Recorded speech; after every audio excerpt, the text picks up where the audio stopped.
All right. Wow. When you get back on the grid, you really get back on the grid. We are live for the second time today. I am the guy on the show wearing the shirt of the show.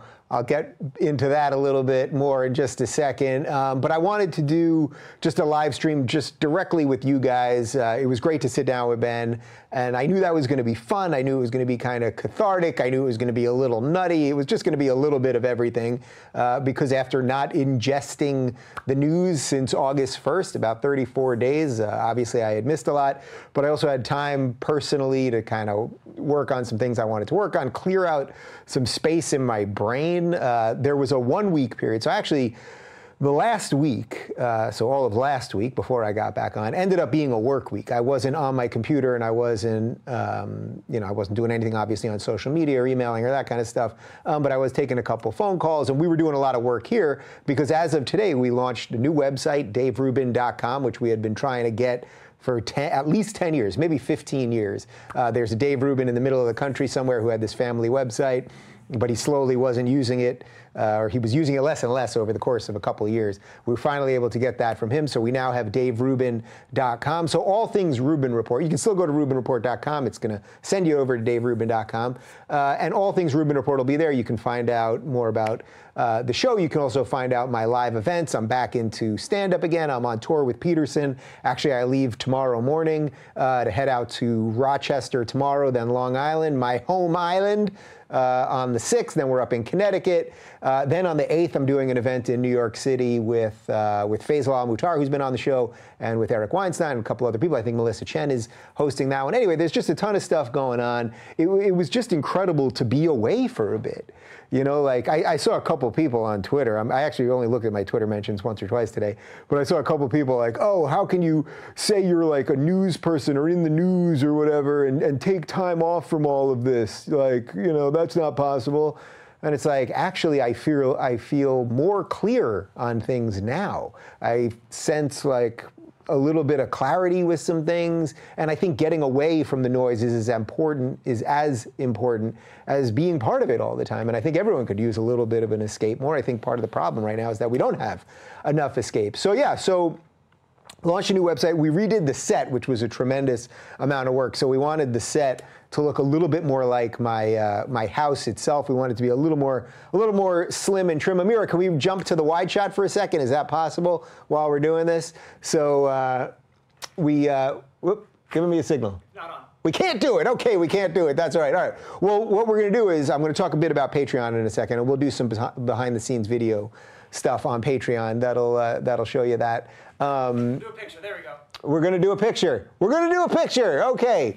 Yeah. So we wanted the set just to feel a little more minimal. I love the set that we had before. We had it for about 2 years, but it's good to just freshen things up. So we've got new artwork on the wall. The picture that is behind me and behind the guest are done by Caylin Rose Janet, who's done a bunch of artwork for us, and I have a lot of her art in my house. These shelves right here, I don't want to brag, people. All right, you can bring it back to, yeah, either way. The shelves over there, don't want to brag, but they are from IKEA, and I do have a bunch of them in my house. In the middle of the thing there, we've got some of my old stand-up tapes from the late 90s. We've got every book that is now on the set, by the way, is a book of a guest of the Rubin Report. We thought that was pretty cool before we had a mix of just some other people who have influenced me and things. We have new carpet, new table, new chairs. We changed some lighting things. So basically it was just like a big reinvestment in all the things that we're doing here. I think it's good to just, I think it's good to reinvest in things. I think it's good visually just to mix things up.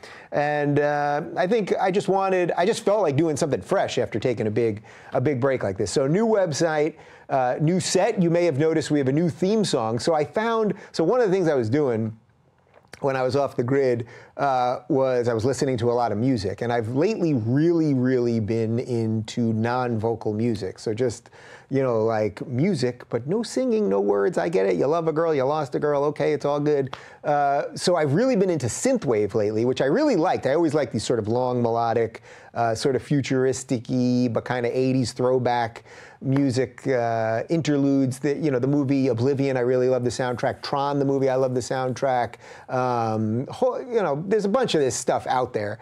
So I was really into synthwave, and I came across this guy, Marvel 83, and I just loved everything the guy was doing. It was just, while I was away, it was just speaking to me. The tenor of it, the tone of it, it felt like sort of real, but also thoughtful and decent. So there was a song by him, which you can check out on YouTube later, called Venice Beach, and that was the song that I really wanted to be the theme song, and we laid it in a couple times. We couldn't get it quite right. So we ended up going with another song called Every Evening, which I dig just as much, and he's kind of sampling his own song from that. And he's a great guy, and we chatted a bit. He's in the Czech Republic.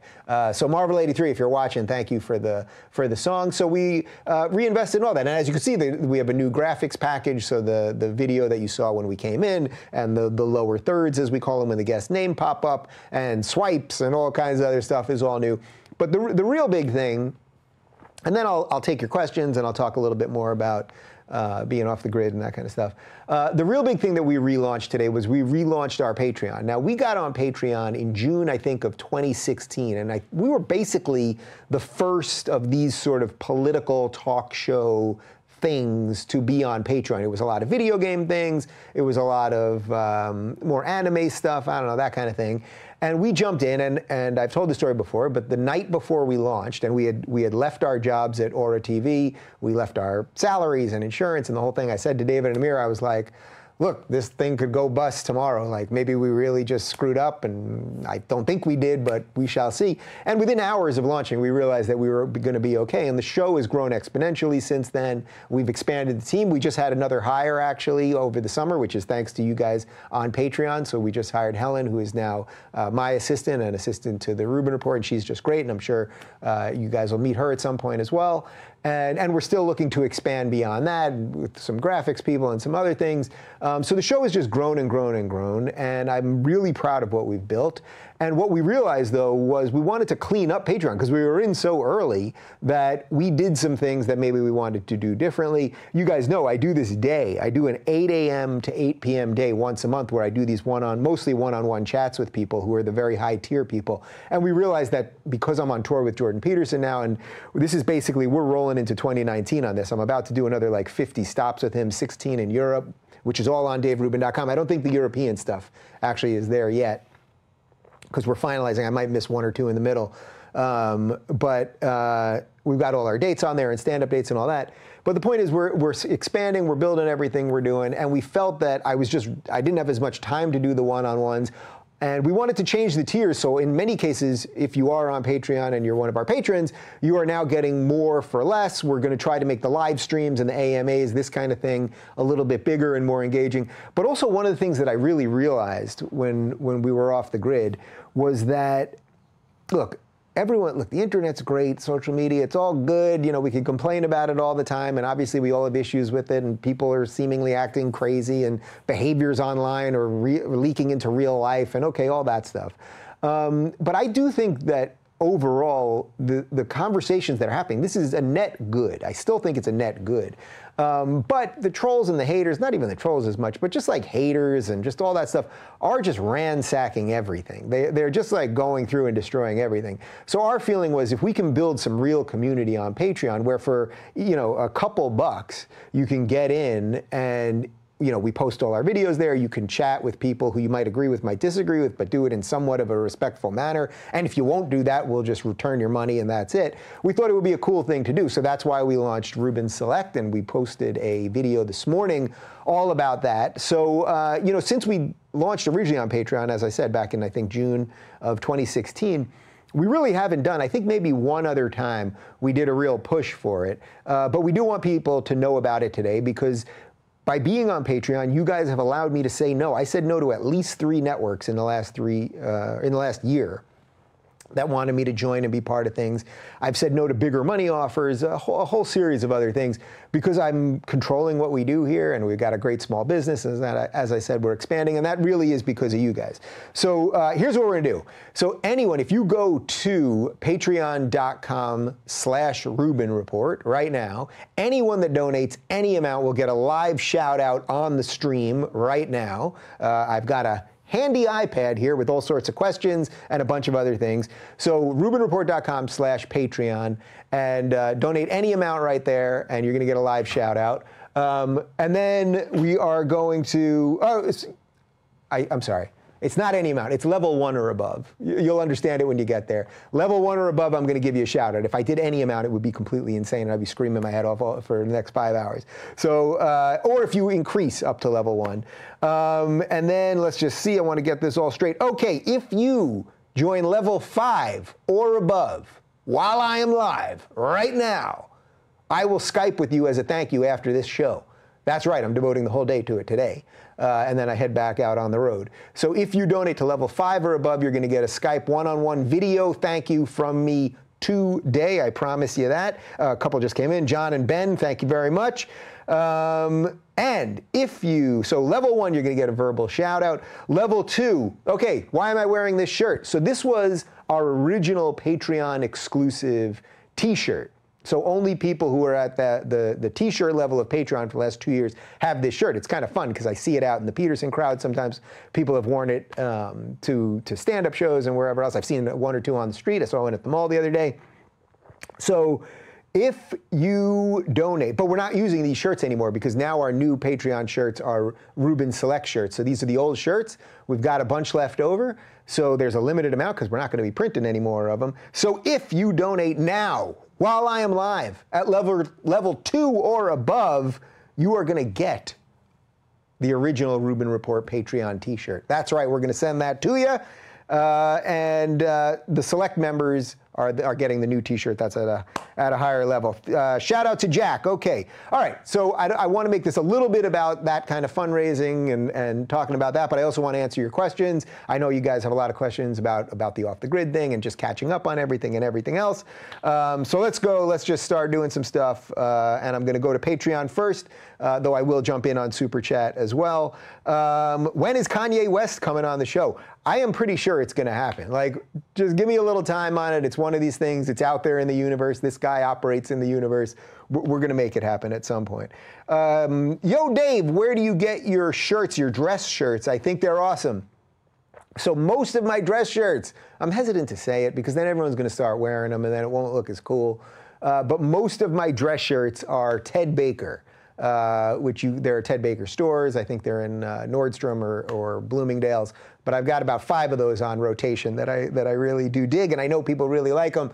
But please don't wear them all over the place because then it won't be special anymore, and that's obviously very important. Rubin always seems to come back on the grid around my birthday, 9/5. Happy birthday to you. Please interview Michael Knowles. I'd be happy to have Michael on the show. I think there was some discussion about it before I got off the grid. We'll make it happen. We've got some great shows coming up, by the way. We've already booked out basically through October because my travels are so crazy. We had to get ahead of the 8 ball here. Our guest next week probably is the biggest get we've ever had. We've been in the works on this thing for, gosh, 8 months or so. We were supposed to have this person on in May, and then there was a little hiccup, but next week it's probably our biggest get yet, and I think sort of what will be viewed as a game-changing interview. So I'm super psyched about that.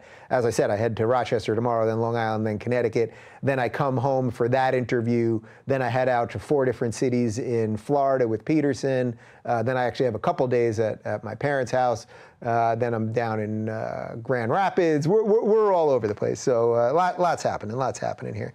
Remember, you're going to get a shout out if you join at level 2 or above. You're going to get a shout out right now, like Jonathan. You just got a shout out, my friend. Thank you very much. And if you jump in at level 5 or above, you're going to get a Skype thank you from me right now. And by the way, the whole point of creating Rubin Select, as I said, not only do I want to create community there where you can actually chat and engage with and respond to people without just the endless noise. Look, that thing's always going to exist. Look, this is the beauty, this is the catch-22 of the internet, right? We put all of these things out there or I don't know that we put them out there, all of these things got out there. Twitter, Facebook, MySpace, Friendster, all of these social media things, and we never knew exactly what we were doing. And we started being friends with our coworkers, and then, you know, connecting with someone from 20 years ago who then you were never going to connect with again after one connection, and all of these things, and it just became this like giant cacophony of craziness. And I know how many of you care about these issues that we talk about on the show just as much as I do. And I think by creating a little home, a little space for that, and by throwing a couple bucks in, it's going to eliminate 99% of the haters. I mean, that's the irony. The ante to get in the game is so low because you can create a zillion burner accounts on Twitter and just a million anonymous accounts, and the bots have been ramped up and all of that stuff. That is ruining a lot of the goodness, and it's making good people crazy. So I really wanted to try to create, or at least foster, an atmosphere where people would be able to have good conversations, and my guys will be in there furthering the conversations. I'm going to jump in, you know, when I'm on the plane and I have time, and I'll be checking in with you guys and responding and all that good stuff. And so the level 5 tier that we have on Rubin Select now is the group Google Hangouts. So I used to be doing all these one-on-ones in a couple groups. We've expanded the group Google Hangouts to a bunch of them. I think there are 100 slots total, and we do groups of 20 and then groups of 10 and groups of 5, depending on how much you donate. And I have to tell you, they have been amazing. I mean, the last 2 years that I've been able to once a month talk to a group of you guys from all over the world. Sometimes I'm talking to people from Australia and Mexico and Japan and Brazil, all in one group, and people have gotten to know each other. It's also helped me frame some of my ideas, because when you talk to people all over the world, and they're every gender and sexuality and religion and all that, and you go, wow, we're all kind of thinking about the same stuff, it really makes you see how actually small the world is, and that we can all care or be concerned about the same things is pretty great. Molly, welcome aboard. Thank you very much. Michael, how you doing, my friend? All right, let's see. Do you see any viable way back to civility for a political party that is called the other side, and it's 30% of voters Nazis? So Ben and I touched on this a little bit earlier. It's going to be tough. Man, there's a fly in here. A fly has made its way into the new Rubin Report set.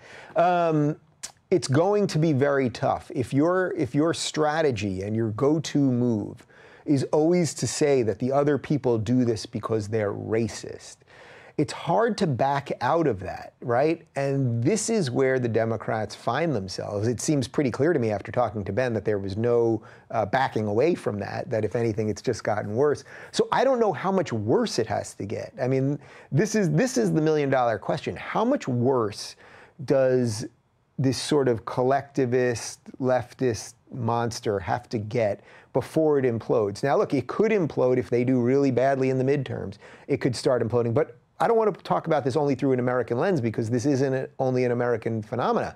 I'm getting messages from all sorts of people all over the world that are dealing with this in their own countries. Mexico, for example, just voted in a very left government. So I don't know how you do it. How do you call someone a Nazi forever, and then finally you wake up and you go, oh, well, I guess you're not a Nazi, I'm just an asshole? Then you got to really turn the lens on yourself, which is a tough one. But I do know this, that for the last couple months, I've been on this tour with Peterson. I've done all sorts of speaking events. I've been back on tour doing stand-up. We've sold out every single show that I've done.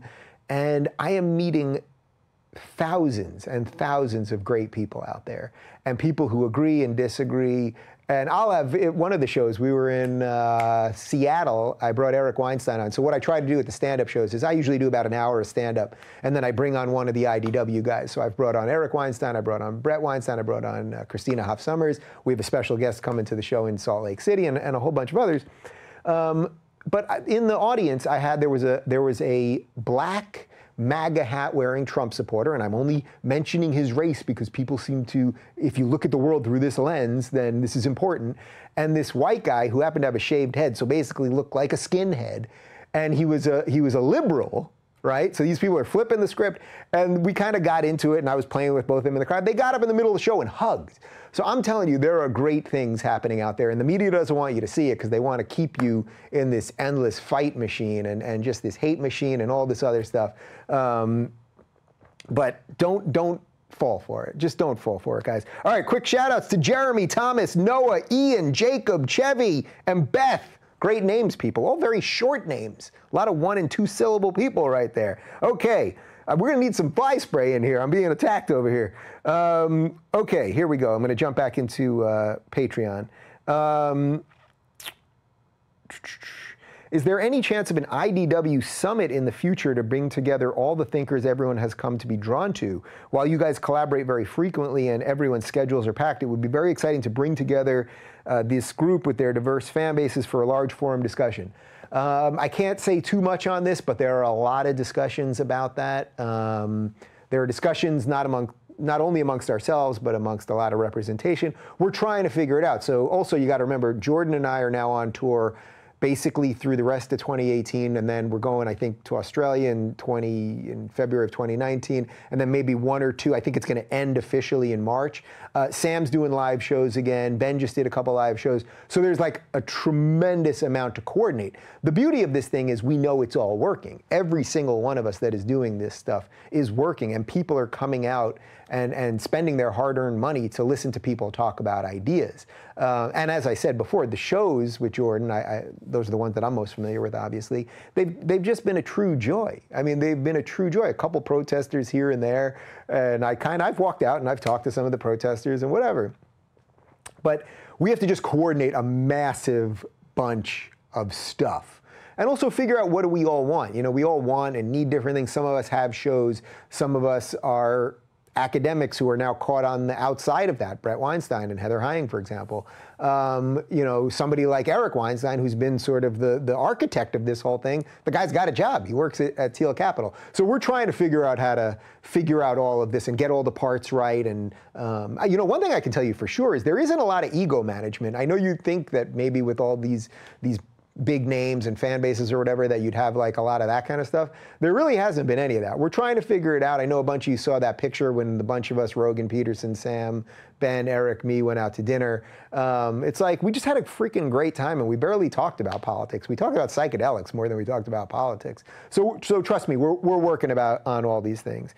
All right, reminder, level 1, if you go to RubinReport.com/Patreon right now or DaveRubin.com/donate, you're going to get a verbal shout out if you jump in at level 1 or above. Level 2 or above, we're going to send you the original Rubin Report Patreon t-shirt. We've only got limited amounts left. We are not making them anymore because they're going to be Rubin Select t-shirts right now. So this t-shirt that I'm wearing can be yours, people. Level 5 or above, I'm going to Skype you right after this. We're going to shut down and I'll Skype you as a personal thank you. I will gladly say hello. We can talk one-on-one for a couple minutes. Happy to do that. Steve, welcome aboard. Thank you very much. What else did I want to tell you? All right, let's jump into questions for a second. Super chat, love the new set. Keep up the good discussions. That is the plan. Hey, Dave, I'm going to be at the Connecticut 12 Rules for Life event. I was wondering if you're going to be opening or be part of that event. Thanks so much. Love the show a lot. Keep up the good work. I will be there. So I open up the show. I do about 10 or 15 minutes of stand-up. I get everybody going and screaming and laughing. Jordan comes on. He does about an hour and a half. As I've said before, it's different every night. It's been a true joy to watch. And it's humbling as shit for somebody like me because it's like, man, this guy changes it up. He explores where his intellect wants to go. I can see him weaving in and out of ideas and kind of pushing an idea further one night and then really jumping the next night. The Q&As, then I jump back in. He does the hour and a half. I jump back in for about a half hour, 45 minutes of Q&A where I take some audience questions. And that's, to me, that's my favorite part. And I actually think the audience probably likes it the most because Jordan and I get to play around. I get to make him laugh, make the audience laugh. The audience loves seeing the guy laugh. So you're going to absolutely have a ball. Look forward to that. By the way, if you've pledged at the level 5 tier or above, email contact@RubinReport.com with your Skype name so that we know we can grab you on Skype after this. Or actually, if you've pledged any of the things. So if you've pledged and I need your Skype name, or if you pledge and we need your shirt size and mailing address and all that, contact@RubinReport.com. Kevin, how you doing, man? Thank you very much. Welcome aboard. Welcome back, Dave. Where did that red chair run off to? Okay, so we have all the, so we were trying to figure out what to do. So it was a crazy month of doing all this. Like, even though we were off the grid, we busted our asses. Special shout out to Amira, who coordinated all of this. David and I were away for a little bit, and there was just like boxes being delivered every day and things being moved. And, you know, it all looks so easy like when you guys see it, but it really wasn't. So basically the entire set then got moved into our control room, and it was just stacked up and you couldn't move anywhere. So we're trying to figure out what to do with all the stuff because, you know, part of me is like, you know, we should, I don't know what to do. Like, I wanted to put some of it in my house. Like, I like the stuff. I know a lot of people would want the red chair. You know, we have 2 of the green chairs where the guests sat. We've got the artwork that was behind me. We've got the artwork that was behind the guests. I think that maybe we're just going to just offer it to the highest bidder, or not even to the highest bidder. You know what? This is what we'll do for now. Let's just see if something happens here. I have no idea, and I'm just doing this off the top of my head. If you want to make an offer on any of the stuff, just email us with what you want to offer. We've got the red chair. We've got the old table, by the way. We've got the chairs. We've got some artwork. Pick something that was on the old set. Make us an offer. If you don't have a lot of money, make a case why we should just send you something. I don't know. Let's just see what happens. Let's just see what happens, and maybe we'll send you guys some stuff. I can't make any promises yet. Let me just see what kind of response we get on that. But that's something like that sounds nice. Let's see. Thoughts on the war on In-N-Out, and thought on Eric Bauman's call for a boycott on the burger chain. Literally, as we were having lunch just now, David said something about the war on In-N-Out. I'm a little unclear. They donated some money. Someone at In-N-Out donated some money to a conservative cause. I will be very clear on this. I don't know the exact details of the story yet. In-N-Out is delicious. I get it animal style, and now because I'm doing the paleo thing, I do protein style, which is no bun. You just get it on a lettuce wrap. It is absolutely delicious, and much like Chick-fil-A, I'm not going to stop eating it because some hysterical person doesn't want me to eat it. So that's all I can say about that. Keegan, welcome aboard. Dave, welcome aboard. Sean, welcome aboard. Thank you guys. Appreciate the support. And remember, when you're jumping in at that level 1 or above, you now have access to all of our videos in the Patreon feed. So if you're sick of what's going on the YouTube comment section or just fighting with people on Twitter, if you spend a little more time there, me and my team will be in there, but more importantly than us, you'll be able to interact with some other people who actually want to engage in these ideas. And I know that friendships have been formed over these things. When we've done the group hangout things, I've become friends with some of these people also, some of the one-on-one people and the group people. But I've been to dinner with some people. We've done some business deals with some people. I know people have done other business deals with other people. So we can actually create a secondary. I'm not trying to replace Twitter. I'm not trying to build a new internet or any of that. But I think we can create a little bit of a home for some cool people who actually want to engage ideas and be respectful and also meet other like-minded people. I think that's what we can create. So it's pretty cool. Brian, welcome aboard. Josh, welcome aboard. Thank you, guys. Remember, level 5 or above, I'm going to Skype with you right after this thing. Level 2 or above, you're going to get the last few Patreon shirts. They're all being switched to Rubin Select after this. We got a couple more left, and you're going to get them. Did you see that? I just whacked that fly, like Mr. Miyagi over here. Get me some chopsticks, guys. All right, here we go. Thoughts on the loss of Austin Peterson? Did he lose? He lost. So I didn't even know that. Like one of the only politicians I like. Trump endorsed Republican in name only Josh Hawley. Also thoughts on Larry Schopp, libertarians in lost cause districts. So first off, I didn't know that, I guess I didn't even know that election, I guess it was the primary? What was that? What election was it? It was the I guess it was the Republican primary, and Trump endorsed this other guy, Hawley. That's a shame. I really like Austin. We have a couple disagreements. But I think he's a decent guy who's in it for the right reasons, and you haven't seen the last of him, I promise you that.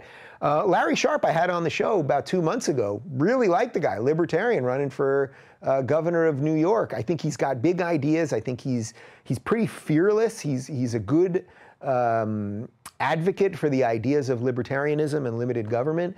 So I hope he gets a good showing. You know, the second part of your question was about libertarians in lost cause districts. You know, nothing's always a lost cause. And I know that argument. There's always this argument that I now see more from the right, but it flips every now and again. So, for example, I'll tell you, like, it flipped. Like, there used to be an argument that Ralph Nader would hurt Democrats more because he was going to get more votes from Al Gore than he would have got from George W. Bush, and that probably was true. But now that is flipped, where it's like, generally speaking, libertarians, which is the only viable potential third-party thing at the moment, far more than the Green Party, they're going to siphon off more votes from Republicans than Democrats, which Republicans then are like, whoa, whoa, whoa, forget the third party because we don't want to risk it. You know, that's a short-term strategy that I understand, but if you really want to change ideas over time, you need to start getting some of these people involved. So I don't know that. Look, we're not getting a libertarian or even a more classical liberal presidential candidate, certainly from the Democrats, in the next 4 or 8 years. But what you can do is you can start flipping little districts, probably more so in the middle of the country where libertarian ideas, I think, have a better root than, say, in big cities. You can start flipping some of those and getting some more of those ideas out there. I mean, look, why is this show working? Why do I get the amount of hate that I get? It's because I've given a little room for these ideas to grow. So it's pretty awesome. Jan, welcome aboard at the level 1 level. Thank you very much, my friend. At the level 2 level, you're going to get a Rubin Report t-shirt, limited edition, because they ain't being printed anymore. And level 5 and above, I'm going to Skype with you right after this thing. Okay, let's see. I got the meet and greet for Jordan Peterson in Westbury. Will you be at that meet and greet as well? So first off, I'm super psyched for this show. It's on September 6th. That's my hometown. Well, Long Island's not a town, but I grew up in Long Island. I'm from Long Island. I love Long Island. Grew up a couple towns over, actually. I will be at the show. So the meet and greet situation, so this is what they do at these. You pay a little bit extra, I don't know the number offhand, and you can meet Jordan. He does a private talk. It's often for about 30 or 40 people. He answers a couple extra questions. You get a picture with him, an autograph. I was just going for this last 3 months. I would just go out into the crowd after, and I'd talk to as many people as possible, and it was all good. My guys and the promoters, my agents and the promoters said it was just too much of a mess to have me doing that. And also because I generally like to stay as late as everyone will make, I don't want anyone to walk out there and be like, oh, Rubin didn't say hi to me and all that. So I'd be hanging around for a long time. So we're actually doing a separate meet and greet for me. So my meet and greet will be first, then Jordan. Some people are going to go to both. Some people are going to go to some. I don't know the website off the top of my head. I think it's omgvip.com/Dave-Rubin, something like that. Close enough? /Dave Rubin, omgvip.com/Dave Rubin. And you can buy tickets to the meet and greet for me. I'll hang out and I'll sign autographs and take selfies and all that good stuff. And usually Jordan and I, we stay as long as we possibly can. So we haven't even really started promoting that yet because I've been off the grid. But I'd love to meet you in Westbury if you want to come on down. Patreon, do you consider Maajid Nawaz and Douglas Murray as part of the IDW? Well, as I've said from the beginning, I don't know that it's for me specifically, certainly, but I don't know who it's for to say who is really part of this amorphous thing, but I certainly would consider those two of them, both of those guys, part of it. Look, I think one of the things that you have to have if you're in this is you have to have a willingness to have difficult conversations. Maajid is absolutely having that about reforming his own religion. Douglas is certainly having that when it comes to dealing with immigration specifically, but a slew of other issues for Douglas as well. But I think you also have to be tried by fire a little bit. Those guys have been through the hate machine. I think that for whatever the differences are, Douglas is a gay conservative, Maajid is a liberal Muslim. Again, all these label things. Like we've put a pretty diverse group of people here together. I love both of those guys. We had a wonderful dinner at Douglas's house with his partner and Jordan and his wife and Maajid and his wife. Just a great dinner in London a while back. So these are good people. Where is Emma? I tweeted out a picture of Emma, 14 years old, greatest dog alive, that we were going to be in here. And she left right before we started. So if you want to send her in, feel free. But, she's an old timer now. Marushia, thank you very much. Welcome aboard to Patreon. Oh, by the way, guys, please, if you're watching this and you dig what we do here, please click the little bell on YouTube and make sure you're getting all notifications. I am still getting a slew of people telling me they're not getting our notifications, that our videos never show up in their feed. YouTube keeps telling me basically that you people are idiots and you don't know how to subscribe. We used to have a personal contact at YouTube. Then that person said, no, I'm not going to do this anymore. Basically, I'm moving on to other things. They didn't give us another person to talk to. They just gave us the form. Whatever. It is what it is with YouTube.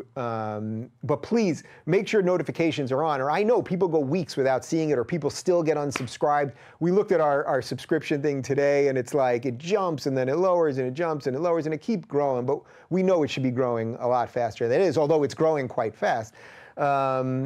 One other thing on Patreon, on YouTube, by the way, I just found out this morning, so that we posted, I think what were some pretty great shows while we were gone. We posted Caylin Noir, we posted Catherine Burble Singh, we posted Jeffrey Tucker, and we posted Who was the other person? Oh, and Dr. Deborah So, a pretty interesting, diverse group of people. The Deborah So full episode, now she's a sex researcher, and we had a long-ranging conversation on gender and equality and a series of things. That got demonetized. You know, I think it has a couple 100,000 views. That got demonetized. So that's the type of thing. That's exactly why we're on Patreon. If we were relying on the YouTube money, even when it suddenly gets better and they monetize things for a while, you just don't know what the hell is going to happen here. So Patreon is our way of sort of safely funding these things, so that I'm reliant on you guys, which I guess ultimately that's not reliant either. Like, anyone can come and go as they please, that's fine, but at least we're not only reliant on that. So yeah, still giving verbal shout outs. Welcome aboard, Sean. Thank you very much. Let's see. Can the importance of protecting the values of Western civilization be overstated? No, I don't think they can. I think we don't talk about them enough, and we don't explain why the values of Western civilization, of free speech and open inquiry and education, secular education, and not giving too much power to any one person or government. These things have all been huge parts of Western civilization. These are the cornerstones of what I think will give the opportunity for the most people to be free. This freaking fly. I need those chopsticks, guys. So I think we need to do a better sell job. For some reason, the West almost seems to be suffering from its own success, where it's like something becomes so successful that then it breeds sort of a next generation of people who hate it because they don't know what real suffering is. So when you hear all of these young people at colleges now, who are, you know, they're literally at colleges, you know, wearing designer stuff, all walking around with iPhones and Nikes and all of this stuff, telling you how oppressed they are, they have no freaking idea what oppression is. You know what I mean? You're not oppressed for being gay in this country. You're not oppressed for being black in this country. You're not oppressed for being any minority. We have welcomed more of all of these people to this place to make a better life for themselves, and in almost every case it's worked. And if you don't believe me, think about your grandparents right now. You person watching this, okay? Pause for a moment. Think about your grandparents. Here, I'll think about mine. Okay? Do you have it better or worse than them? And in almost every single case, you're gonna have it better. And that is pretty freaking great. And on top of all of the studies by a book that I have right over here that Steven Pinker has written about, it's called Enlightenment Now, talking about all of the trends that are positive in the world, where there's less mass violence and genocide, and there's more trees being planted, and all sorts of other things. But it's very easy, if you always go to the fear center of the brain, you can get people believing all sorts of horrible things, and that the wheels are coming off all the time, and that Western civilization is evil. It doesn't mean it's perfect, but nothing's perfect. And the people who think they can engineer perfection almost always are the people who engineer some horrible, horrible thing. Okay, let's go. How much money do you lose when a video is demonetized? It's almost impossible to say, because A, it depends obviously on the video views. What I can tell you is this, and this is rough, and if one of my guys want to correct me, but YouTube basically pays out a $2 CPM. So that's basically, we get $2 per 1,000 views. I can't remember off the top of my head if that's before their 55% cut or after, but I think it's about $2 per 1,000 views. So that's pretty much it. So then you can extrapolate numbers after that point. So it really depends, but it also now I think has to do with watch time and a series of other factors. So in a case like the Deborah So one, where I know, last I saw it definitely had at least 120,000 views or something like that, and it probably has more now. And it probably had a great watch time, right? Because I think we did about an hour or so, and it was a really engaging conversation. And the watch times on this channel are extremely good. Our watch times last I saw, was something around 20 minutes of video. That's almost unheard of on YouTube, right? People watch things for 2 seconds and click away. So you do get some benefits related to things like that for putting up quality content that people are actually watching and engaging with. So a video like that, I'm not going to do all the math in my head, but we definitely lost a couple $100, maybe $1,000 on something like that. And again, YouTube can do whatever it wants, and it's on us, as I discussed with Ben earlier, to figure out if there's some alternatives. I know there's a lot of discussions being had about that stuff, but as we figure all that out, another way, if you care about this stuff, join us on Rubin Select, and there's a bunch of different tiers, and depending on what you want. By the way, you can get So this is the old Rubin Report shirt. There's a new Rubin Report shirt. We got Rubin Report mugs. I autographed some stuff. We got the one-on-one hangouts. Well, no, we don't have the one-on-one hangouts anymore. Man, we got the group hangouts, which we've expanded to now 100 slots. We've got some behind-the-scenes stuff. We're going to do some more live AMAs, a whole bunch of other stuff like that. All right, let me do a little radio reset for you guys right here. So I'm doing a little AMA back on the grid. It's good to be back and nice to talk to you guys again. I so far have stayed away from all the whatever hate may be coming my way. I'm not really paying attention to.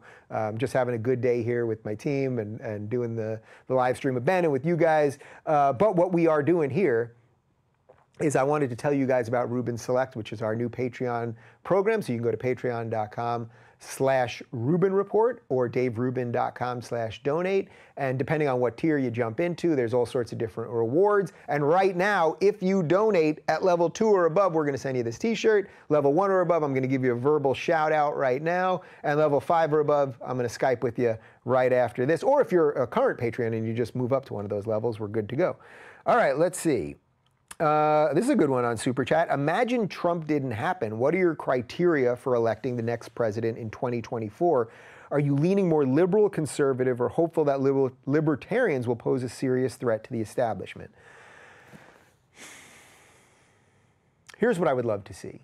Let's just not even, Trump doesn't even have to be part of this discussion for a second. What I would love to see and what I think will happen post-Trump, whether it's post-Trump in 2 years or if he gets a second term, is I think that the bulk of people who are still quiet now because they're sort of afraid of being yelled at and they're afraid of the mob and they're afraid of being attacked and all of those things, I think most of these people are waking up. And most of us are these people. We're good, decent people. We disagree on some stuff.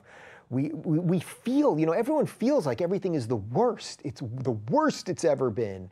And the political tenor is the worst it's ever been. And it can't get worse. We're not killing each other over politics yet. It can get a lot worse. Let's stop it from getting there. But what I think will happen is the outrage machine on both sides will eventually start crushing itself. And I think we're seeing that on the left at the moment. It'll start crushing itself, and there will be an avenue for some decency. So what I would love to see, this is the best situation, then I'll tell you what I think I would go for. The best situation, I think, would be for a truly principled conservative to run against a truly principled liberal.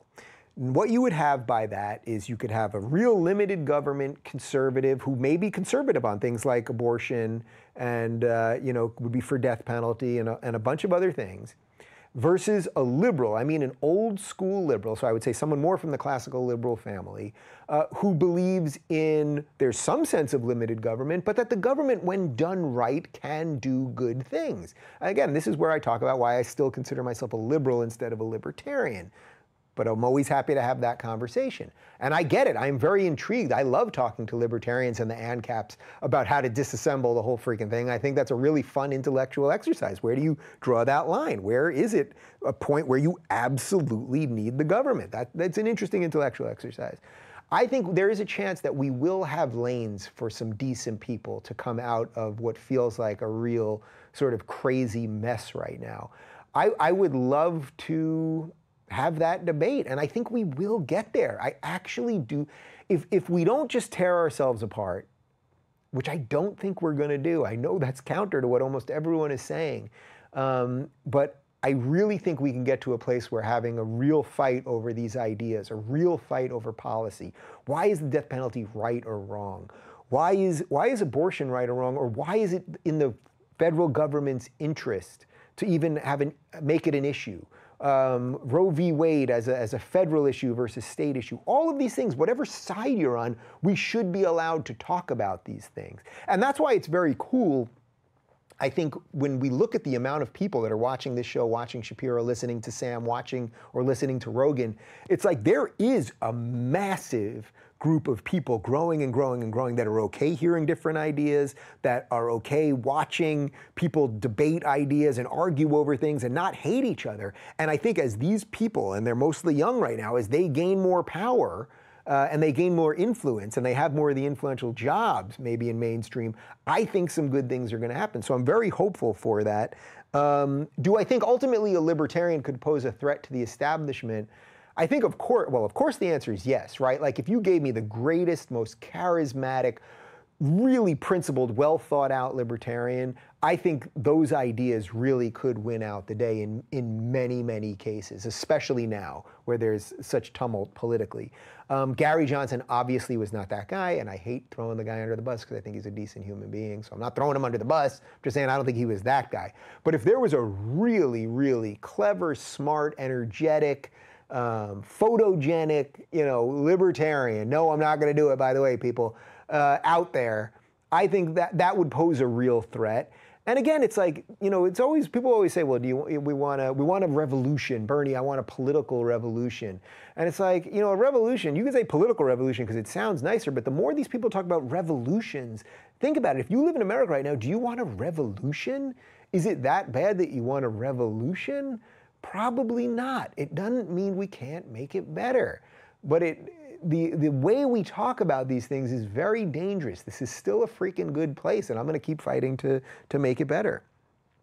All right, let's jump back to, or give a couple shout outs here. Stephen, Ryan, Max, welcome aboard, guys. Level 1 or above, you're going to get a verbal shout out. Level 2 or above, the last few original Patreon Rubin Report shirts, because we're going to Rubin Select shirts after this.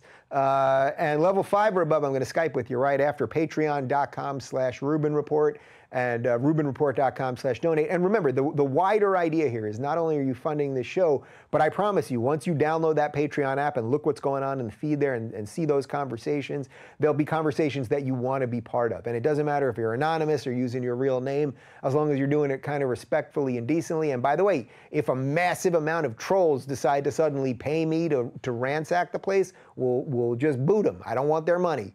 So I'm exercising, I guess, a little bit of control over the big thing, the big monster that the internet has come. If you've joined at any level, by the way, and we're going to send you a t-shirt, or if we're going to do a Skype with you or anything, email us, contact@rubinreport.com. And as long as I'm talking about that, somebody asked before about the set. If you want any of the old set stuff, we're still trying to figure out what to do. Make me your best offer. Make us a pitch, either a financial pitch or I don't know, whatever the hell tell me something. Tell me something fun. Contact@rubinreport.com. I doubt we're going to part with the red chair because I think we're keeping that for when I do bigger panels. But we've got the 2 guest chairs, we've got the table, we've got some artwork and a bunch of other stuff. I don't know, make an offer. Let's make me an offer I can't refuse. You know what I'm saying? Okay. Here we go. Do you think all leftist agenda, and I mean Black Lives Matter or Me Too or Europe immigration, is controlled centrally? It can be something more than stupid people talking about equality. I think you mean can't. I don't know. I got into this a little bit with Ben. Like all of these things these days, it's like, these Twitter campaigns to attack people and all these anonymous accounts that kind of look the same and use the same language. And it's like, is there some central controlling of this? And it's, look, I'll go down a conspiracy theory. I'm happy to do that, but as Carl Sagan said, and as I quote often, extraordinary claims require extraordinary evidence. So I would need some actual evidence to see that there are really coordinated, centralized campaigns on all of these things. I think there are some high-level talks about all of this. There's no doubt that the BLM people are talking to the Me Too people and are talking to these people and that people, and that there's a coordination of all of this stuff. At some level, but I don't know that it all trickles down. It's hard to really understand. I guess that's a little bit part of the problem, but it's also weird how it seems to be happening in all these countries all at the same time. Fortunately, I think, America has one great leg up on the rest of the world, which is our First Amendment, our right to free speech. And not to say other countries don't have free speech, but it is so enshrined as the First Amendment, the most important thing you can have is our ability to express ourselves. And as long as we have that, and the government doesn't take that away, we can fight these bad forces. It's what I'm doing every day, and I suspect many of you are doing in your life. Shout out to James and shout out to Luke. Welcome aboard. All right, let's see. Dave, how's your gaming hobby with Caylin going? What are you enjoying? Will you be streaming on Twitch with friends? So we've thought about maybe doing a Twitch thing or a little more with video games in general. I think maybe I would do something like that, just purely for fun. As I've been traveling, I haven't had as much time to be jumping in. I do have a Nintendo Switch because one of you guys sent me one, and I've taken that on the road a little bit, but I'm also trying to write, I'm trying to read, I'm also occasionally trying to catch up on some sleep. So like I'm a little bit like sort of between things. My brother visited for a week and we played a ton of NBA Live. We were playing, I was the 91 Trailblazers, he was usually the 86 Celtics. We split a couple games, played some Mario Kart with my nephew. We played, what's that game that everybody was telling me to get? Not Smash Brothers. The game, it's sort of like Contra on PS4. You blow up a whole bunch of shit with 80s video game, 80s movies characters. Bust, bang, bust, but not bang, bust, that's something else. Somebody help me with this. Someone will throw it in the comment section. You can be like Arnold Schwarzenegger and then Sylvester Stallone and all these guys and Chuck Norris, and you're blowing stuff up and boom, bust, bang, boom, something or something. Let's see. All right, I'll move on, but somebody get me that, would you? Let's see. Have any of the commenters you've hosted informed or deeply impacted your beliefs? Well, look, I've certainly been influenced by people, and I try to keep an open mind and really hear people. I really do. I think most of you guys know that first time I had Larry Elder on when we were discussing systemic racism, and he just beat me into a pulp. I think you know that was one of my wake-up moments, so obviously Larry has really affected me. I would say this. I would say that being on tour with Jordan, it's been a privilege and it's been a life-changing thing. I mean, look, this guy is probably the top public intellectual we have in the world right now. I don't think I'm exaggerating when I say that. The most influential, at least. And as we go from sold-out city to sold-out city, and I watch him, as I said before, explore his own intellect, challenge his own beliefs, go away for a week so he could do these couple events with Sam Harris where they went at it intellectually, and then see how that changes the way Jordan talks about this or that and does it all respectfully, and how also he survived the hate machine and the awful articles and all of that. If anything, they've all made him stronger. I would say he's moved me a little bit on... I think I've always understood the archetypal stuff and the need for stories and things like that. He does bring it back to why he thinks the West basically needs those stories through a religious prism to survive what's going on right now. I think that's a really interesting point that I've been thinking a lot about. I thought about it a lot, actually, when I was away. So these guys have all influenced me in different ways. Eric Weinstein, not only brilliant mind on economics and math and all that, but there's such an empathy there as a human that I think I've taken some of that in. Look, I get to sit with great, incredible people that not only do I get to interview, but many of whom have now become my friend. It's awesome. It's great. And if you weren't affected by these people, I said this at the end of the last show with Jordan before we took the break. I was like, you guys get to come here and be with him for 2 hours and experience this, and I know how important it is for you guys. Well, I've been on tour with the guy for months, and we have private time in the green room before, and we talk about some of the things that we're struggling with or thinking about or whatever it is. And it's like, man, if you don't change after you do something like that, I don't know what would change you. So the best I think I can do is keep exploring my own thoughts, keep seeing where the truth takes me. All right, RubinReport.com/donate. We now are Rubin Select, where we're building a really great community. I'd love to get that number. I'm not worried about the financial number. What I would love to do is, I think we have about 4,700 patrons. I'd love to get that to 5,000 in pretty short order. Really help build out that community over there. And I think you guys will really dig what's going on over there. We have a special feed. So basically, if you go to level 1, if you go to the $5 a month tier, you'll have access to all of every video we post on YouTube, you'll have access to in the Patreon feed, and then you'll be able to interact with some more like-minded people without all the craziness. If you go to level 1 or above, I'm going to give you a verbal shout out right now. Level 2 or above, you're going to get a t-shirt, the classic, as we call it, Rubin Report t-shirt that is no longer being produced. And level 5 or above, we're going to give you a Skype thank you immediately after the live stream. Okay, the video game people. Broforce. I don't know what the hell I said. Bang Bus? I knew it was something like that. It's Broforce, not Bang Bus. Okay, very good. Thoughts on a Rubin Report movie night or Rubin Report book club? We're thinking about both of them, and we almost included both to different degrees in this new Rubin Select tier thing that we're breaking down. But we bit off a tremendous amount this summer. As I said, we expanded the team with new hires. We built out the new set, the new website, daverubin.com, just the new graphics, new music. It was like a whole slew of stuff.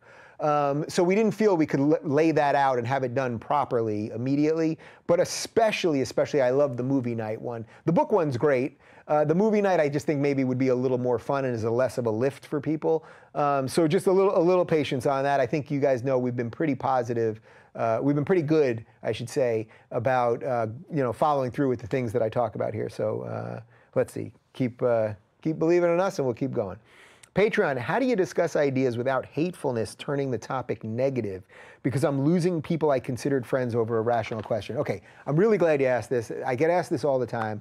And I want to tell you a little insider, something that happened to me during the break. So I mentioned to you guys that I had a very good friend, lifelong friend, that about a year ago, we met at a bar, and he just went on we hadn't seen each other in a while, but he just went on a relentless assault about politics.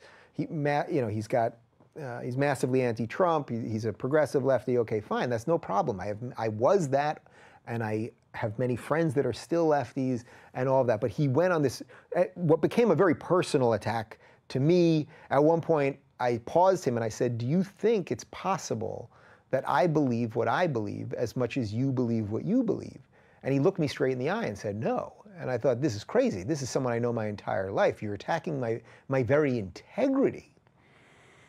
Now, after that, we didn't talk for about 8 months or so.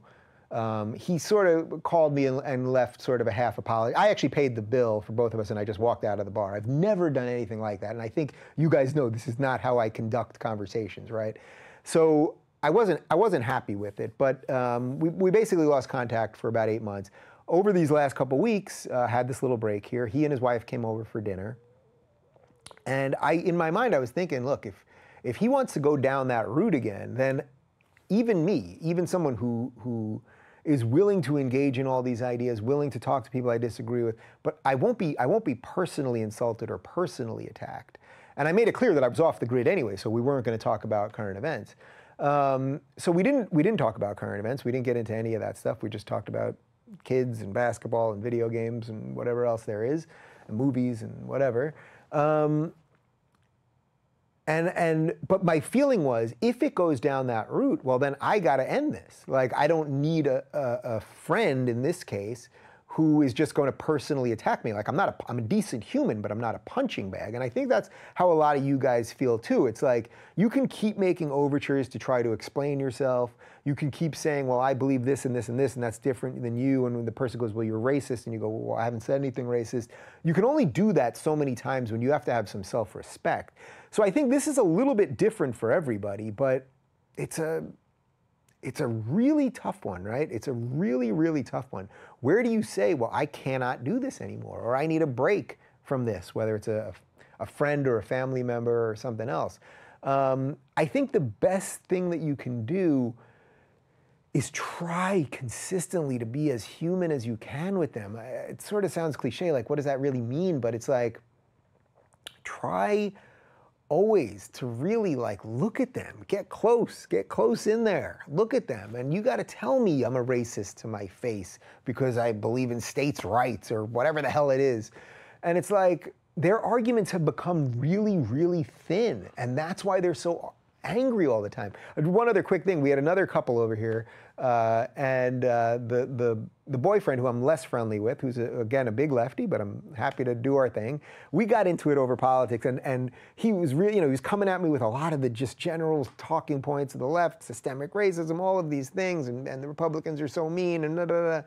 And I kept coming back with good arguments, and it kept escalating, and there was a moment where I knew I could go in for the kill. And if I went in for the kill, either he was going to come around he was going to wake up enough, let's say, or he was going to go crazy. Like the night would have been a blowout.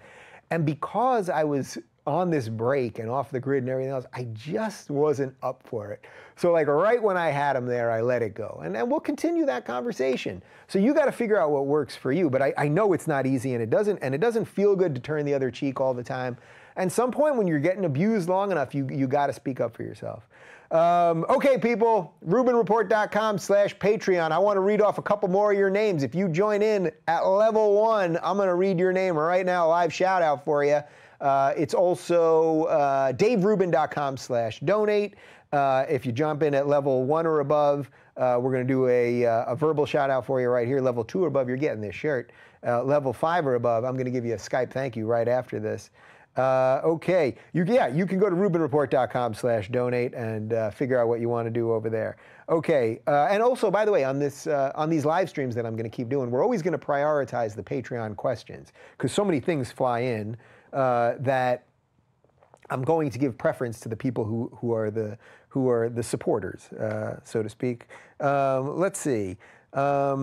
There is no utopia, so in systems designed for societies, we must always grade on the curve. The United States is clearly on the top of that curve for benefits to mankind by a large margin. Is there any country that comes close?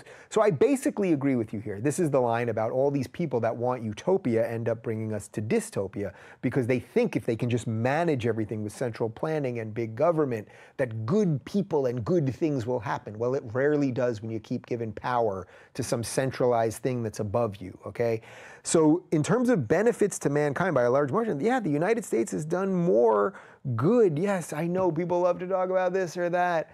And have we made mistakes and gone to wrong wars and all of these things? All countries have done terrible things. And if you want to be part of the international community, you're going to make mistakes. And we're going to have presidents that aren't going to be perfect and who are going to do things that one half of the people don't like and that the other half of the people don't like and all of these things. But I just fundamentally believe that the freedoms that we have in the United States are freedoms that if they were everywhere, and I'm not saying we should nation state and force these freedoms on everyone, but imagine if every country in the world, if all people on this earth had the freedoms that you, if you're watching this in the United States, imagine if people everywhere had the exact freedoms that you have. Why is it that when we've done,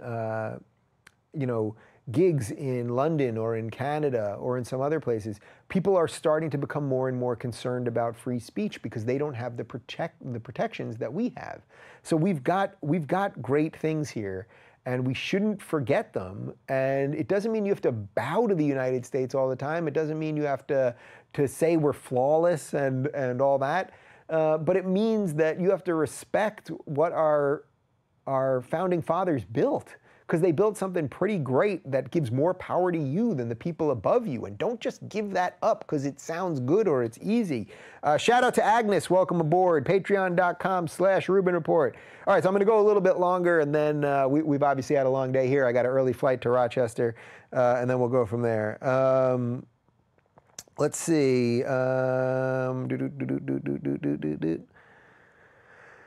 What's the rational counter to the intellectually dishonest word police that aggressively ignores context? For example, the monkey it up story or Connor Daly's father comments from the 1980s. So I don't know the second one. As for the monkey it up story, so I just heard about this with Ben an hour ago. Obviously, I didn't know the news until that.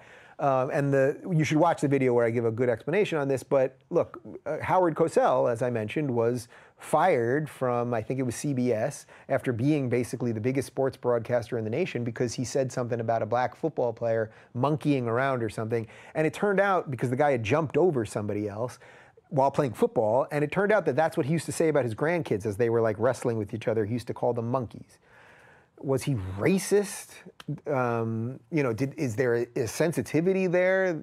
Perhaps. But yes, this intellectual dishonesty where we're gerrymandering the truth, actually, that's, I guess, what we're doing, is terrible.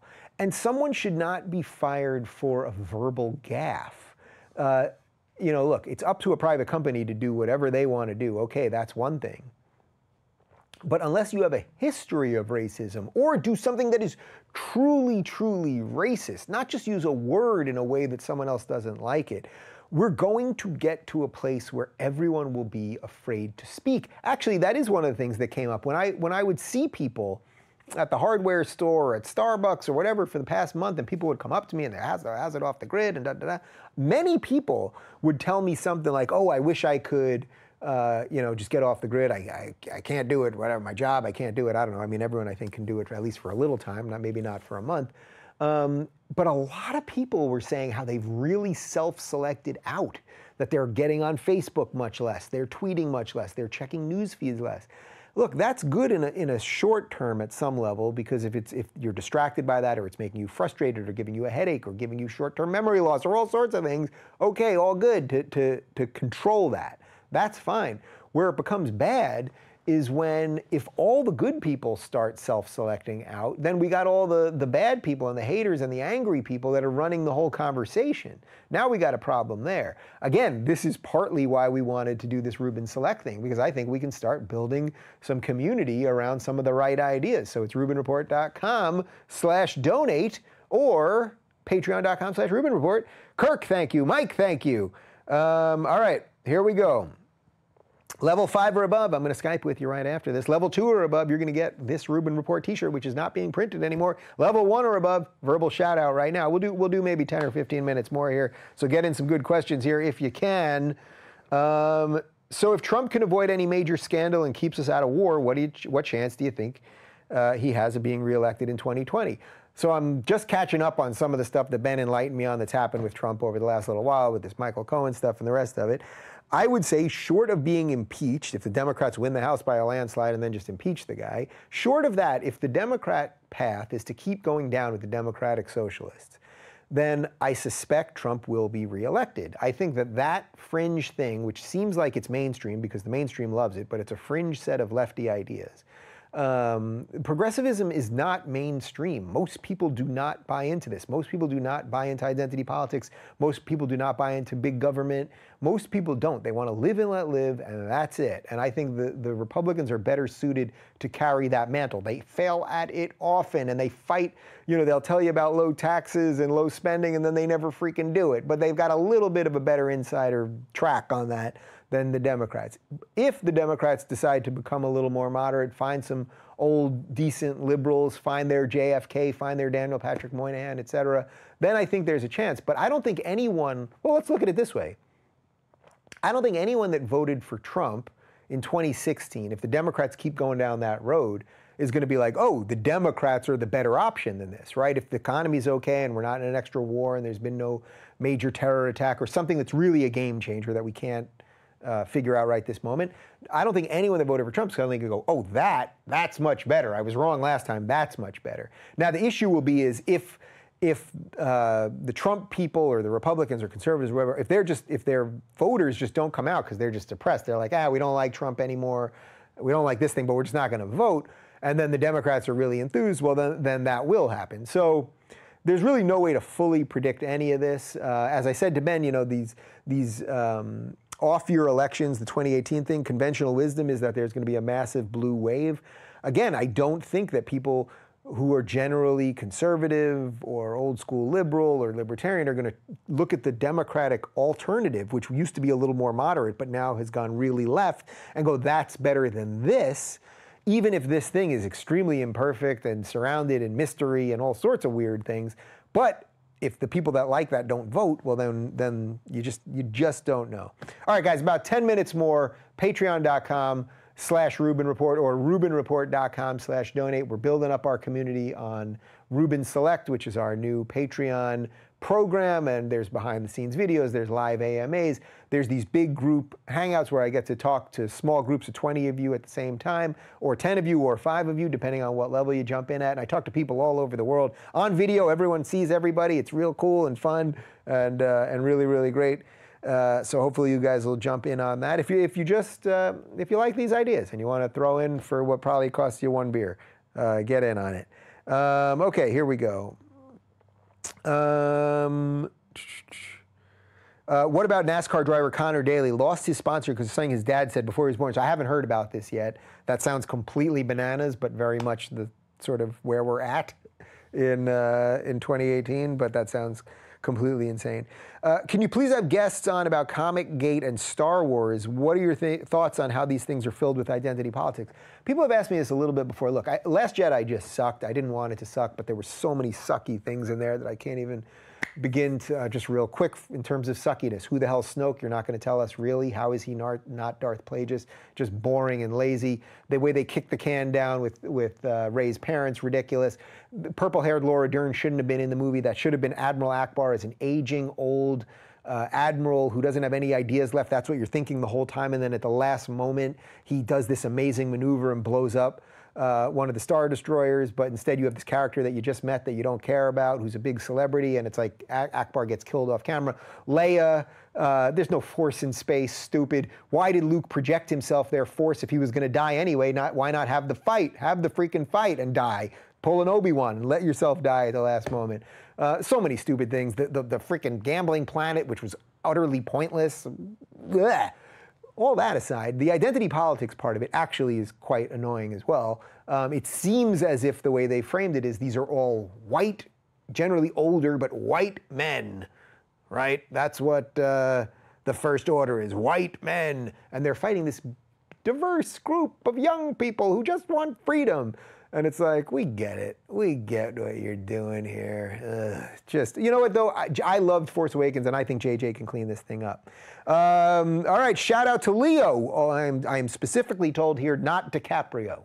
So I don't know where that guy is, but thank you, Leo. All right, couple minutes more. Level 1, if you jump on right now in the next couple minutes, I'm going to give you a verbal shout out right now. Level 2, we're going to give you the Rubin Report shirt that is not being printed anymore. We only got a couple left.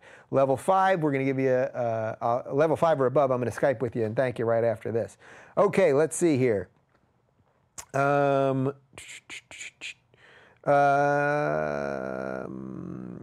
What's your opinion on Peterson's solution for incels, specifically regarding forced monogamy? So I think it's actually enforced monogamy, not forced monogamy, which is different. Forced monogamy would mean actually forcing people to be monogamous. Enforced monogamy is basically strengthening the ideas of marriage is basically what it means. I know that's hard for a lot of New York Times writers to grasp. So I would want to hear him fully extrapolate it. I've heard him talk about it a little bit. He's talked about it on the tour a little bit. Basically, I think when people talk about incels, I want to get this totally right. They're talking about sort of this group, what they feel are young males who often are into sort of video games, who have just removed themselves from the equation. They are getting their sexual needs met with porn. They're not interacting with the opposite sex. I wonder, I guess actually you could probably be a gay incel. Is that a thing, a gay cell? That must be a thing too, right? But in effect, you're just sort of cutting yourself off from these personal relationships and just sort of living online, something to that effect. You know, I think that Jordan's book, I think 12 Rules for Life, is a pretty good antidote to that. The book is called, you know, the subtitle is An Antidote to Chaos.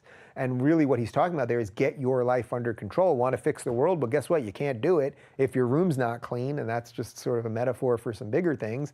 Go be the top lobster. All of those little funny catchphrases the guy's using actually have a much bigger meaning. So I'd want to hear him talk about it specifically a little bit more before I comment on his feelings about it. Najib, thank you very much. Welcome aboard. All right, this will be my last official pitch, people. So if you want in, you've got 5 more minutes. And I know you want in. You want in. Be part of a sane feed where people are talking about these ideas. RubinReport.com/donate or Patreon.com/RubinReport. We got the feed there. You can interact with people. You can do it anonymously or not. We're gonna boot the haters. I don't want their money. You guys will be, you're funding this show. You're funding our expansion. Why we were just able to hire some new people and redo the set. We didn't have to do this, but you guys enable us to do things and get new graphics and get new music and all of that stuff. You guys are the ones that absolutely enable us to do it.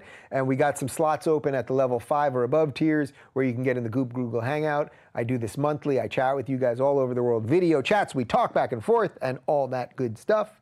Okay, let's see. What am I doing here? Man, there's a lot of stuff here. It's hard picking things. Okay. Rucka and Malice stated they are both interested in a debate. Would you host it? Objectivism versus anarchism. So you're talking about Rucka Ali, former guest of the Rubin Report, and I assume you're talking about Michael Malice, also former guest of the Rubin Report. They want to have a debate on objectivism versus anarchism. That's kind of interesting because obviously objectivism sort of is almost like you could say a strain of libertarianism with sort of more of a ethos around morality, versus anarchism, where Malice is an anarchist. Let me talk to the guys privately before I make any promises here. Let me just see what's going on. For all I know, I'm walking into something they've been at each other's throats, and I'm going to commit to it, and then God only knows what's going to happen. So we'll see. I guess they agreed to have it online. All right, let me see about it. We're kind of booked at least through October right now, but let me see about it. Okay, let's see.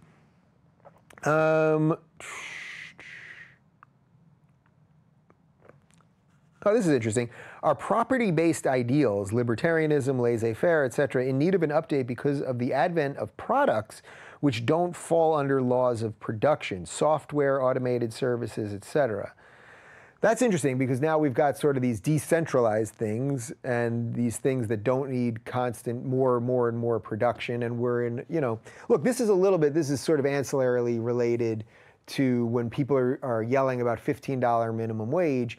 What I always bring this back to, and I've heard many economists talk about this, is that we're going into a more automated economy. So the more you say that the jobs that are the most disposable, which are the jobs that generally have minimum wage, the more you say we're going to have to inflate those wages, the more the companies, and this is what any company would do, this is what you would do if you owned a company, you would look to cut costs. And especially if you now have this wage thing that's artificially, not by what you can pay, but the government's coming in and saying you're going to have to pay more, now you're seeing your profits go down, you're going to try to figure out how do you get that to go this way again.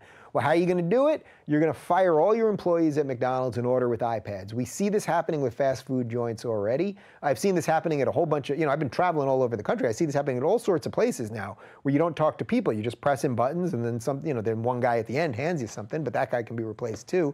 And then there's one guy that probably fixes all the machines. So I do think we have to rethink almost everything. We're at an interesting precipice in human society right now, and we have to rethink how we're interacting with each other. Is there goodness left in these crumbling institutions in a time now where people don't trust mainstream media? It's now on you to figure out who to trust, right? I assume some of you watch this, you like what I'm talking about, you like the conversations I'm happening, but I certainly shouldn't be the only person that you trust, and you shouldn't be getting your only information from me. I certainly hope that you don't.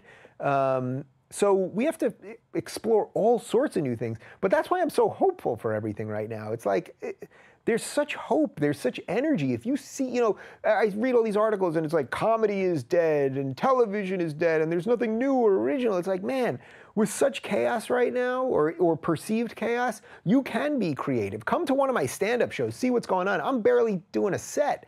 I go up there with maybe 5 jokes and I'm fiddling with the crowd for an hour and a half and people have a freaking ball and I have fun and it's live and it's interactive and people are heckling me and I'm heckling back and it's all good-natured and fun. And at the same time, people are writing, stand-up comedy's dead. And it's not stand-up comedy's dead, it's that the ideas of leftism are dying in real time.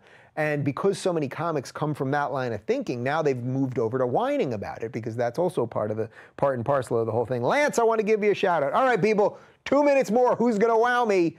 RubinReport.com/donate or Patreon.com/RubinReport. Level 1 or above, you're getting a verbal shout out. Only 2 minutes left. Level 2 or above, you're getting the Rubin Report shirt, not being produced anymore. Level 5 or above, Skype immediately after this live stream. Let's see. Would you ever consider hosting a mock debate between 2 ideologically opposed guests who have to argue for the other side? That would be interesting. So this would be along the lines of something that a bunch of us have talked about, but Eric Weinstein was really big on. The idea of really straw-manning your opponent. That really, if you want to have a true serious argument, that you'd want to steel man your opponent's views, not mock your opponent's views, not personally attack your opponent. We see plenty of this out there and just doing anything for clicks or anything. You'd really want to steel man those views. Go, this set of ideas, this bulleted list of ideas, this right here in this box, is exactly what this person is saying. I disagree with all of these things, but this is what this person is saying. Now, you can't attack their motives or any of that. You say, this is what they're saying, and then you say, here's how I disagree with it. That would be pretty cool to actually have two people that disagree with things, steel man each other's views, and then argue against themselves. That would be actually pretty cool. Let me think it through. I've obviously got a couple people in the chamber that I think maybe could do it. So that would be pretty great. All right, I'm going to say my goodbyes. So if you're jumping in, RubinReport.com/Patreon, RubinReport.com/donate or Patreon.com/RubinReport. You got to do it quick. I think we're going to build a really great, diverse community there. I think you guys can see we've reinvested in the studio here. We've got a huge guest, I think potentially our biggest guest ever next week, which I'm super psyched about. You know, I'm going back out on tour with Peterson. I'm hitting up all these stand-up clubs again. We're trying to figure out how to build out some bigger IDW things. I think there's some technological answers on some of the big questions you guys have been asking for a while. I'm truly feeling more energized than ever. It was great to be off the grid. Today it was like, when I woke up this morning, I was not nervous, but I was a little like, here we go again. Even though I love what I do. Like, I don't know that there's anyone that loves what they do more than I do. But I was like, whoa, here we go. The monster is back. Let's do it. I'm going to figure out personally how to manage that a little bit more. I told Shapiro today, you know, he does a regular Shabbat where he's off the grid from Friday night, usually to Saturday night. He said he extends that over the weekend. I've been trying to do the weekend thing. I'm going to try to do that a little bit more. Just manage all of this stuff, because I really think that one of the reasons that you guys watch this is because I've provided you with a little relief or reprieve of the craziness. And believe me, it's good for you, but it's good for me. So let's keep building that together. We're going to keep doing great shows here, do more stuff on the road, as I said, and hopefully I will continue to grow as you've seen, and I promise you that I will be honest about my opinions and thoughtful when I'm talking to people and curious and all of that good stuff. If you pledged, people, email us at contact@RubinReport.com and we'll take care of it, whether you're getting a t-shirt or whether you're getting a Skype with me in a few minutes, which I'm happy to do. Email us your t-shirt size and your mailing address. We'll get that shirt out to you immediately. Oh, Linda, I think you're the last one, Linda. Welcome on board, Linda. And also, I mentioned it before, I wasn't really thinking about it beforehand, but we've got all the old set stuff, so make us an offer we can't refuse. We'll figure it out. We're going to figure out what to do with some of this stuff. You know, and if you who knows, just send us an email, contact@RubinReport.com. We'll see what's what. All right, guys. Thanks. It's been a great first day back. I got a couple hours now to have dinner and get out of the studio and stretch the legs. And then I'm off to Rochester with Peterson tomorrow night. I will be in Westbury, Long Island. That's my hometown show on Thursday night. Then on Friday night, I'm doing an event in New York City with Eric Weinstein and Faisal Al-Mutar and Melissa Chen, which I'll tweet about in a little bit. I saw they tweeted about it earlier. Then I got a couple days, then a bunch of shows in Florida. Then I'm back here. Oh no, I'm back here before that. Got the big show that I just mentioned, then a couple shows in Florida, and then we keep the beat going on. We got tons of great guests coming up. I'm super psyched for a lot of the stuff we're going to be doing. This is just the beginning. We're at the beginning again, so I thank you guys, and if you haven't checked it out already, do check out RubinReport.com. Well, check out the new DaveRubin.com and see what's going on over there for show dates and meet and greets and all that good stuff. And thanks for watching, and over and out.